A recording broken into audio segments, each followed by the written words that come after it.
Well, it's started as a vision of growing food on roofs and using, just realizing we don't have enough land in cities. So where can we grow food? And looked up, walking in London, thinking, wow, there's so much flat roof, so many flat roofs that we can grow food on. And I've kept that vision for a couple of years until I met Andrew Thornton, who owns Budgeons downstairs, and shared that vision. And he said, look, I've got a roof and I'd love to try to grow some food. So that was a year and a half ago, the first conversation. Okay. And here we go, here we are.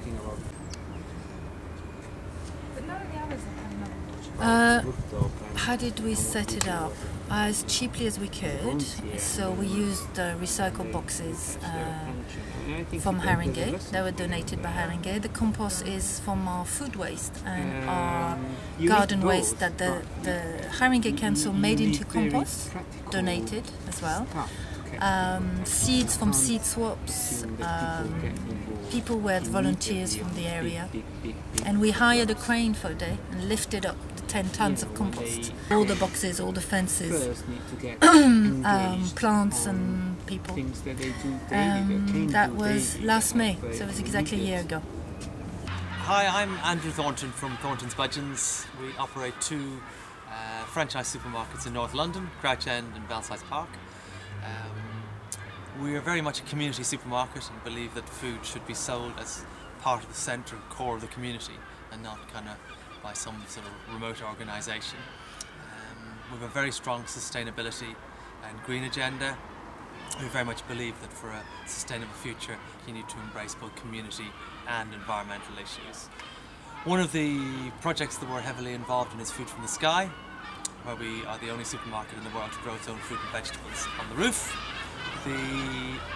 It's an idea I had for a while, but didn't really do anything with. And then I met Azul Tomei, who is in our community in Crouch End, and she had this vision of food growing on roofs all over London. So when I took her up and showed her the roof space, it kind of was just like seed growing into tree, forest. And it's difficult to say how much, but we can definitely grow more. It changes every week, particularly, mainly at the moment, leaves and herbs and edible flowers, peas. We can definitely grow more. Yes, we had to. The first step was to check how strong our roof was. So we had a survey done, which cost us £250. Fortunately, our roof is very strong, so we don't, pretty much anything we would want to do is not going to threaten the load-bearing nature of the roof. So we were very fortunate in that respect. There's been loads of roof gardens all over the world, but I don't know of any that actually have this connection and relationship with the supermarket below. So, we harvest every Friday, the food goes into the supermarket. Through the supermarket, the waste comes into our compost. There's a full cycle. So as far as I know, this is unique. The other thing we have is we have equipment that blows the hot air out that comes from our refrigeration system, and that's one of the reasons why the roof is actually, we believe, about 5 degrees hotter than down on ground level, which meant we were actually growing salad leaves all the way through the winter and even harvesting rocket in the snow, which was quite something in January.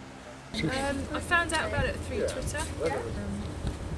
Just thought it was a great project to get involved in. So. Just came today. I'm just here on holiday. I did leave Derby with the intention of going on a working holiday, but I've been here for 2.5 weeks now. I went to the Green Fair and I was very Wet. Wet on the Sunday, but very encouraged by how much green activity there is in London, and I hadn't been expecting it. But if you go on the website, Capital Growth finances this space, many other spaces all across London, and if you if you put in your area code, there are all the projects funded by Capital Growth, growing food spaces, schools, allotments, rooftops, and you can select the one that you want, and you can volunteer if you're interested. Yeah, one of the things that we're doing is producing a template for others to make it easy. so that it's all the steps involved. We've learned a huge amount over the last 12 months. We're still learning, so we're going to publish that. So a community could then take that, a group of people could get together, approach their local supermarket, and to make it really easy for the supermarket to say yes, because we have all the steps, all of the processes. But it's about bringing the community and the supermarket together. That's the key to the whole piece. My name is Anna. I've been coming since about March of this year. I think I heard about it through networks of similar organisations, urban food growing, and then I looked on the internet and came for one of the volunteering sessions.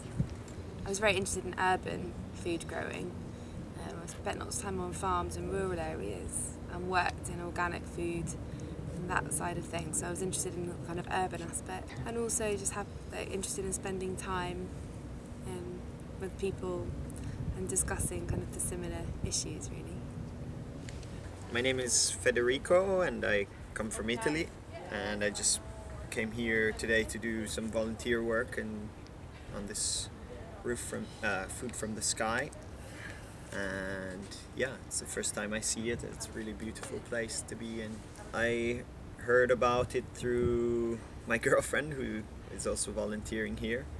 Yeah, we knew about the existence of this place and we really wanted to come and see it, especially because it's such a good project and such a good idea that it would be nice to develop it somewhere else as well. So we were thinking it would be nice to do something like this in Italy, the city where I live, which is Torino in the north. My name's Emma, and I came here because I heard Azul speaking at a conference in Westminster at Easter, which was Women on Fire. She did a really amazing presentation on the project. I'm really interested in our relationship with the environment and in the idea of sustainability, and sort of going back and looking at the processes of how our food is actually produced, and maybe trying to take a bit more of the power back ourselves to do that, and not just rely on companies always and supermarkets to produce us for us, unless it's produced in a way like this. My name is Aya. I just joined the voluntary work for Food from the Sky since last week, and I would like to do insect inventory on the roof. I'm really interested in urban biodiversity. Yeah, we think we are the first one. Yeah, our supermarkets, as a rule, have a pretty large carbon footprint. So, one of the things we are committed to doing is reducing our carbon footprint. So that means more local sourcing when we can. It means continuous driving down of energy costs. So we just put doors on all our chillers so that that will reduce our energy costs by 20% and our carbon footprint by 20% this year.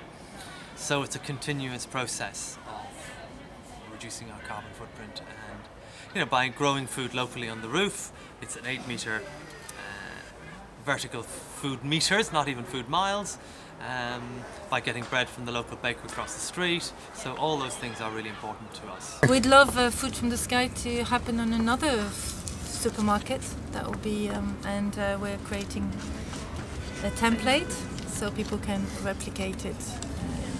Yeah.